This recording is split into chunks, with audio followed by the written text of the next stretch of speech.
Hi guys, welcome back to the Mama Mixer. Today's video is going to be how I decided to become a stay-at-home mom and also some tips and ideas I have for you to make extra money if you want to be a stay-at-home mom. If you're deciding to be a stay-at-home mom, if you're thinking about it, why we decided for me to be a stay-at-home mom, and some tips that I have learned along the way that I'm going to share with you guys.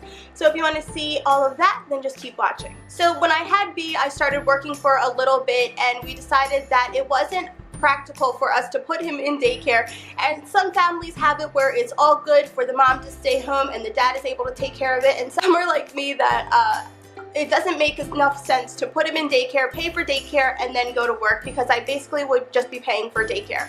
So that's when I decided to stay home. I've been home with him now for 3 years.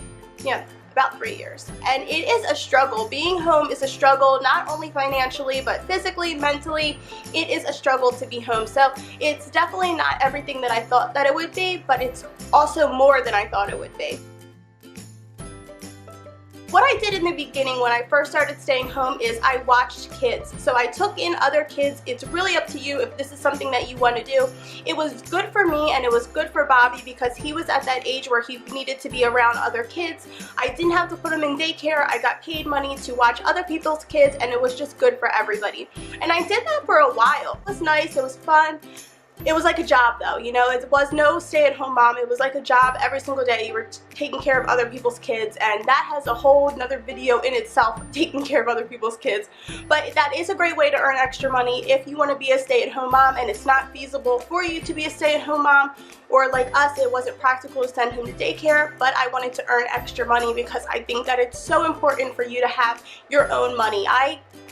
There's nothing worse than having to depend on somebody to give you money, or it's not like you have to ask, but you want to be able to contribute something to the household. You want to feel like you're giving your part. So yeah, if you're able to bring in money, that is a good part to bring in, besides for doing the cooking and the cleaning. So watching kids is a great one to do, and I would highly recommend, if you have the space, you have the ability, and you have the want to earn extra money, then to definitely take care of other people's kids.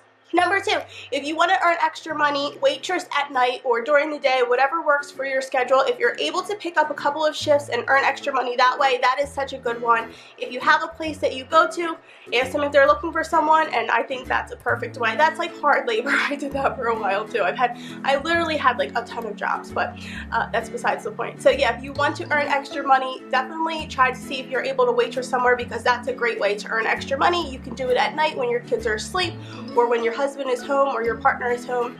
I think that is a great one. Another one, online, they have companies where you can do freelance work. So if you are able to edit, write, do customer service, do data entry, there are websites online that actually pay you to get hired through these companies that will pay you to do work for them. I will have a list of those ones that I have used in the past and that I think are like reputable ones. I will have those in the description box below. I did one job where you like research thing for someone online. You would do the research and they would tell you what they wanted you to research, and then you would hand them all the research that you found for whatever they were looking for.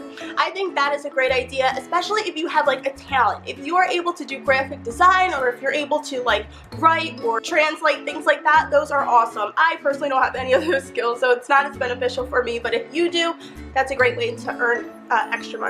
Of course, if you do YouTube, you are able to make money doing YouTube. You do not earn that much money. You have to have a lot of views to get paid through AdSense. So I just had to freeze your girl for a second. I don't actually mean a whole lot of views. You don't need a ton of views to make money off of Google AdSense. You just need a good amount of views. So even if you have a following of a few thousand, you still will make money on YouTube. You don't need a ton of views, but you do need to have views. Now back to the video. But you are able to get paid through other companies that pay you to review their products, talk about their products, but that just comes with the following. So if you have a YouTube following, you're probably earning money on YouTube, and that's a great way to earn extra money. It's not a lot of money, and you might need to do multiple small things to earn a large amount of money, but it's all about the hustle and getting out there and earning something.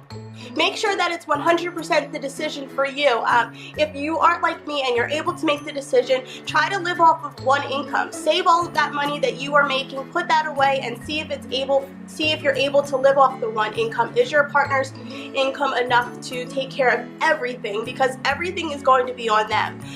Toiletries, food, bills, rent, mortgage, anything that you have, the responsibility is going to be on him, so it's going to shift a lot of the responsibility to him, which is also another thing that you need to talk about and make sure that everybody is comfortable with. So those are all the tips and ideas that I have for being a stay-at-home mom. Just my opinion. I hope that if you guys are deciding to be a stay-at-home mom, you weigh the pros and cons, because it may seem like a glorious job and an amazing job, but it's a really, really hard job. It's 24/7, all day, every day, and it puts a lot of strain on the family, so you want to just make sure that it's the best decision for everybody. Thank you so much for watching this video, guys. Be sure to subscribe to the Mama Mixer if you haven't already, and we will see you on Tuesday for our live hangout, which is going to be a good one. It's really exciting. It's going to be our first jobs, and we're going to have a special guest, so make sure you tune in for that, and I will see you guys in our next video. Bye, guys.